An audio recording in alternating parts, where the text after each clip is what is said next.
How many hours did you study last week? 10 hours? 20? Maybe even 30? Now, here's the weird part. There are students who study only 45 minutes a day and consistently rank at the top of their class. And there are students who spend entire weekends buried in books and still panic when exam results come out. Why? It's not because one is smarter, it's not because one cares more, and it's definitely not because one was born with a magical memory. The difference is something most students never learn, and today I'm going to show you exactly what it is. But first, think about your last study session. Did you actually learn something, or did you just spend time feeling productive? Keep that answer in your mind, because it might change everything. The day I realized I was studying wrong. A few years ago, I had a huge exam coming up. I was determined to do well, so I did what every hard-working student does. I locked myself in my room, I studied for hours, I made colorful notes, I highlighted important lines, I watched countless study videos, and by the end of the week, I felt unstoppable. Until the exam arrived. The moment I saw the questions, my confidence disappeared. I recognized almost everything, but I couldn't remember enough to answer properly. It felt like the information was sitting somewhere in my brain, just completely out of reach. When my results came back, they were disappointing. And that's when I discovered something shocking. I wasn't learning, I was just reviewing. The biggest lie students believe. Most students think learning happens when information goes in. Read more, watch more, take more notes, study longer. But real learning happens when information comes out. Think about it. If I give you a list of 20 words and ask you to read it 5 times, you'll remember some of it. But if I hide the list and force you to recall the words from memory, your brain works much harder. And that's exactly why it remembers more. Your brain doesn't grow from consuming information. It grows from retrieving information. That's a huge difference. Why most study methods fail.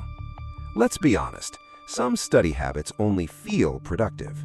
Reading the same chapter 3 times, highlighting entire pages, copying notes word for word, watching endless study with me videos.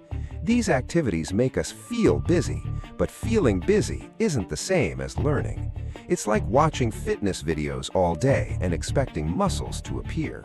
The real progress happens when you do the work, not when you watch someone else do it. The simple change that improved my grades.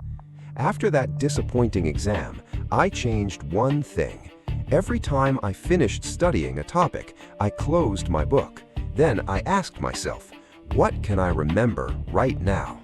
No notes, no textbook, no cheating, just memory.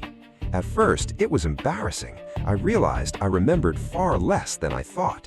But that's exactly why it worked, because every gap I found became something I could fix. Within a few weeks, something incredible happened. I was studying less, feeling less stressed, and scoring higher.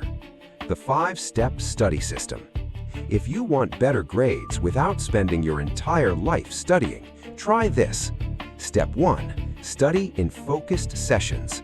30 to 50 minutes is enough, then take a short break. Step 2. Test yourself constantly. Don't wait for exams. Make your brain recall information every day. Step 3. Teach what you learn. Explain it to a friend, sibling, or even an imaginary student. If you can't explain it simply, you don't understand it yet. Step 4. Focus on weak areas. Stop reviewing things you already know. Spend more time on what confuses you. Step 5. Protect your sleep. A tired brain studies longer but learns less. Sleep isn't a reward, it's part of studying. Final challenge. Remember the question from the beginning? How many hours did you study last week? Here's a better question. How many of those hours actually helped you learn? Because success isn't about studying more, it's about remembering more. And sometimes the student who studies less ends up learning the most. If you found this helpful, let me know in the comments, what's one study habit you're going to change today? And I'll see you in the next video.